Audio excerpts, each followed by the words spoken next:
Well, it was a good run. No, I'm gonna say it was a great run. We shouldn't have gotten away with what we got away with for as long as we did, because I barely had to change anything about how I played Pokemon Sword and Shield for almost a year, and it turned out to be one of my most dominant performances for any Pokemon game I have played.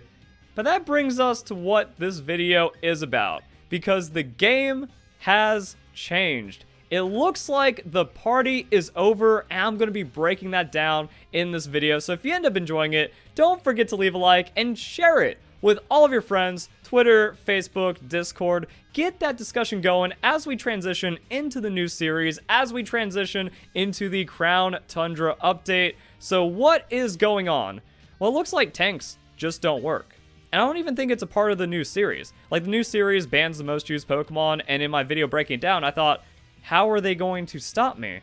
That means there's like nothing to deal with my tanks. But the thing is, the tanks beat out a lot of the Pokemon that got banned and allowed me to get free setup and get free wins. Dragapult is a garbage Pokemon. If I bring in Toxapex onto Dragapult, that's 3 stockpiles. That's win condition. 3 stockpiles. Win condition. X amount of cosmic powers or calm minds. Win condition. Win condition. Win condition. It's just so free against some of these Pokemon. And then I would bring in Comfey against Gigantamax Cinderace, and it just wins. So now that that's gone, all of my free wins are gone, and it's kind of been like this for the last month as well. Because August was actually very difficult for me, and that was before the new rule set changes. I'm mostly going to say it's because of the rise of the popularity of Urshifu.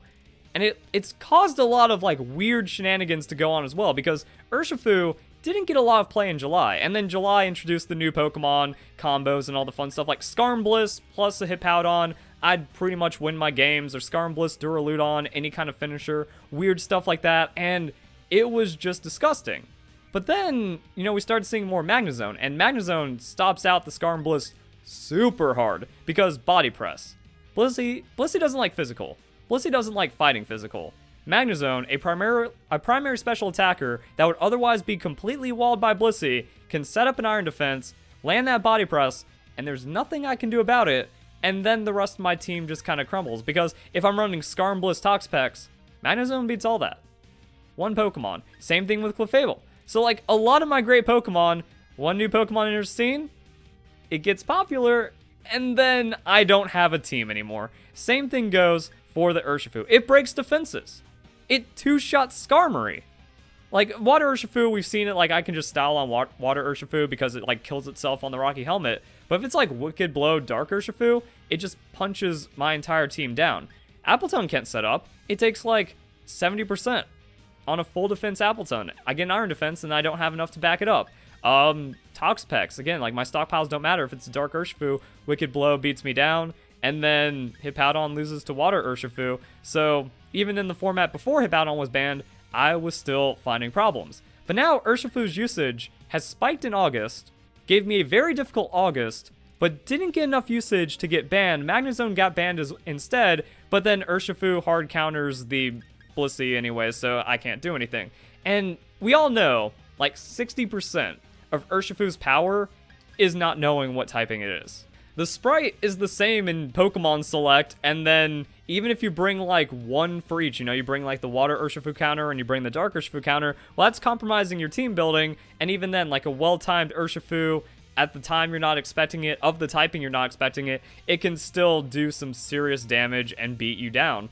So it's like, yeah, Urshifu has made a lot of my playstyle difficult, and then people are just catching on. Like, the last time I remember struggling this much was in February, when people just hated Stall. There was Taunt on every team, there was that weird sub-Quiver Dance Butterfree going around that's like the greatest anti-Stall Pokemon I ever saw, and I just stopped seeing it. So, like, it worked for a little bit of time, it scared off a lot of the tank players, and then it just kind of, like, regressed back into being able to be counter-tanked, and then I started doing well again, but now, I just don't know what happened. Like, I ran the dominant teams, and then it just doesn't work in the new recent seasons.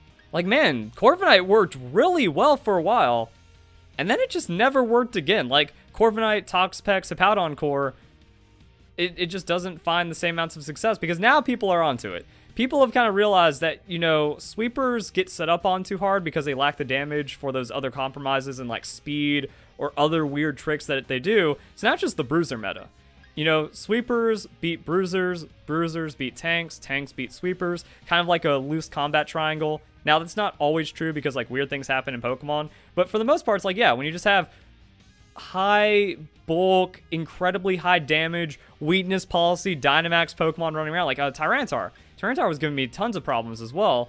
When you have all those Pokemon running around, it's like, oh, yeah, you can't really do too much about it. And interestingly enough, it seems like the reduced dex, which benefited me early on, is now working against me because there's not a good pool of tanks to choose from once the pool of tanks gets exploited like it has. And I'm down with that. Like I said early on in this video, we should not have gotten away with playing tanks this successfully for this long. And we did. So now it's time to change. Now it's time to change it up. I'm happy players are adapting. Instead of everyone just being a brainlet running Dracovish thinking it's good, or throwing Dragapult out into losing situations because they think Dragapult is better than it is.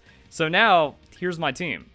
And like, no, this isn't a random party squad that got like thrown together for in-game means or something like that. This is the competitive team I'm running, which looks nothing like anything you would expect out of a team Verlisify would run. And that's just because you need more speed in setting up. Not speed in the stat, but just like you have to turn on sooner than ever before right now. Because like, yeah, no one's just going to let Toxapex come in, set up stockpiles or, you know, Clefable to take off and things like that. They used to because they didn't have the tools or they didn't have the ability to deal with it. But now they're bringing the tools and they're also bringing the game knowledge that they've adapted over the last couple of months. So getting Toxapex to this state and then Toxicking and then going for like win condition stuff, it just doesn't happen. Same thing for pretty much like any of the Pokemon I try to bring. They're too slow in setting up, so Volcarona has been wildly successful. You get 2 Quiver Dances, or in some cases like 1 Quiver Dance into a Fiery Dance proc, and now you can take over the game.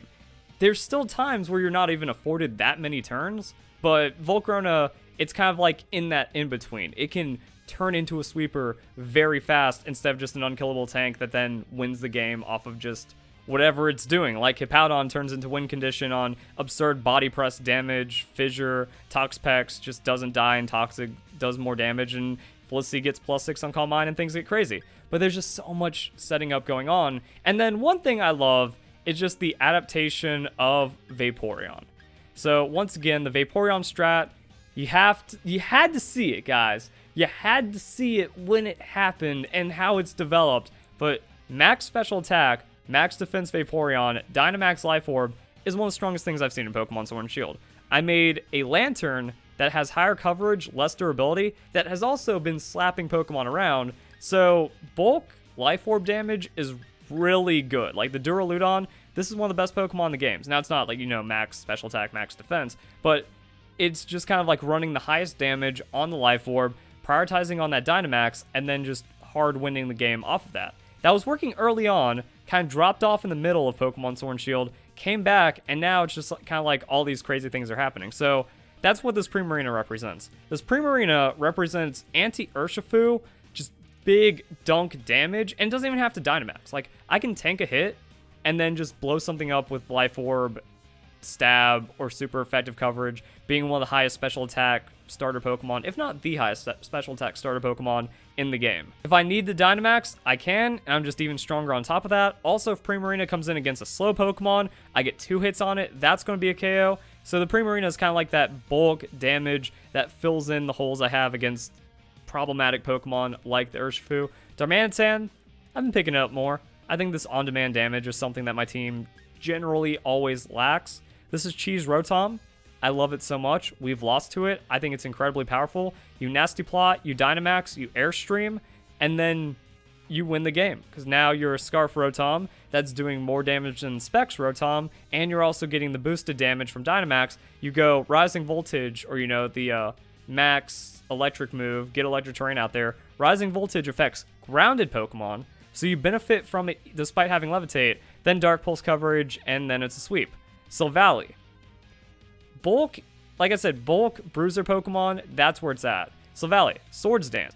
Instant, 1 turn, you're better than them. If it's going up against Toxapex, I Swords Dance. Unless they get the Scald Burn on me, I'm just going to multi-attack, ground them. It's over. I can Dynamax into Aerial Ace for the speed, go back into multi-attack to make it over. Thunderfang, also really strong.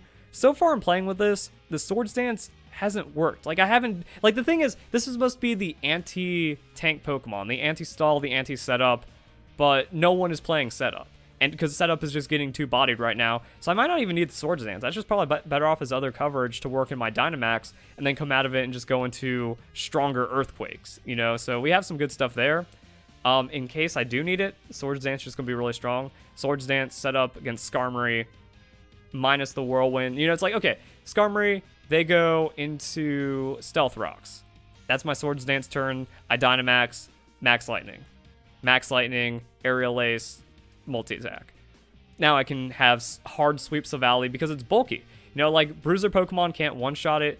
Sometimes they can't even two-shot it, especially in Dynamax. And then the game just kind of gets weird from there. And then I just have Weavile. Once again, kind of turn it on really quick. Swords Dance, Icicle Crash, has Focus Sash counter, so it can also stop out Urshifu and some other weird things that we've run into. Got some cheese wins with the Weavile already. Night Slash for the coverage. It lost knockoff and transfer. Hopefully that comes back with the Crown Tundra. But yeah, it's like now we're just playing fast damage and one-turn setups. Instead of long game, unkillable tanks, these don't work. So now just kind of playing the game in a different way. And so far it's felt pretty good, felt pretty successful. The 6th slot was like a Scizor that didn't really do much. Darmanitan works out pretty well. I'm still having that big problem I talked about in my last video though, where my like weird problem with Pokemon Sword and Shield, and that Life Orb Dynamax Pokemon. I just love them too much. But it's like, well, what do we run when Silvally can Dynamax, Rotom can Dynamax, Primarina can Dynamax, and not every game suits a Volcarona or Darmanitan? Because, like, they bring Scizor. I'm not bringing Darmanitan. It makes it really hard to use Weavile. They have, like, a lot of powerful ground or rock-type moves. Volcarona doesn't really work too well. So there's situations where it's like, I bring Rotom, Silvally, Weavile. Both of these Pokemon want to Dynamax, and it just kind of comes down to situation, and then hopefully the other one does all right. Primarina, it really wants to Dynamax and be kind of like, you know, meme Vaporeon, meme Lantern. But if it doesn't, it can still find, like, the cleanup. It can still counter for Urshifu, which feels pretty nice. And then Volcarona, if it can, like, get that opening, the 1-2 turns of Quiver Dance, we're looking at a strong game. So yeah, it's weird. And this might not even be the successful Volcarona, because this is still, like, a relic of the 2 months ago tank setup. Max hit points, max defense. And then you just get 2 Quiver Dances and you're still disgusting. And the thing is, I've like Chesto Resto because Volcarona lost Roost, but I think that's too slow. So I might have to transition this into like a maybe max hit points, split between special attack and speed, depending on like speed creep and tiers and numbers and stuff like that. And maybe get Volcarona to be more successful in that regard. And then open up the moveset, because like rest hasn't been a factor. I just might need to turn on my damage and speed a little sooner in some situations. So going to keep an eye on the Volcarona. And then other things are working. I don't know really what else to say on top of that. Like this is what I've been reduced to in modern Pokemon Sword and Shield, or like current Pokemon Sword and Shield. I'm not against it. It just feels really weird. But this is how you change the game, you know? Like I said, I couldn't get away with this forever. I couldn't get away with my cores just kind of being unkillable. I went 30-0. Still have that record. Haven't brought back that 6v6 tank team. So I went 30-0 with an all-tank team. That shouldn't be possible, but it was. So now I'm just kind of like experimenting with new things. I'm enjoying it. It's going to get a lot different when the Crown Tundra comes out. But for Series 6, at least, kind of stuck on this. I'm still considering changes to the team. I'm going to be making changes to the team. So we're just going in a completely new direction to counter the new direction that has stopped out my core playstyle, and hopefully things end up working out. I'm kind of like refreshed on new playstyles for Pokemon Sword and Shield, which is really cool. So tell me what you guys think. What have you been running into? Did you notice that weird shift in August where it's like, wow, game's hard to win, which is weird because it should have been like different with the Isle of Armor change, but it took like all of July to sort things out, and now there's like something more established. It's actually pretty figured out, I think. Like, you know, with like Urshifu and some of the other Pokemon that are being played with, it's like, okay, that's how you get the strength out of the Isle of Armor. Now the game's difficult, and now you have to make changes around it. It's weird, but the game's in motion right now, and we're going to be making some adaptations. So, hope you guys enjoy the video. Hope you all have a nice day. Thank you very much for watching.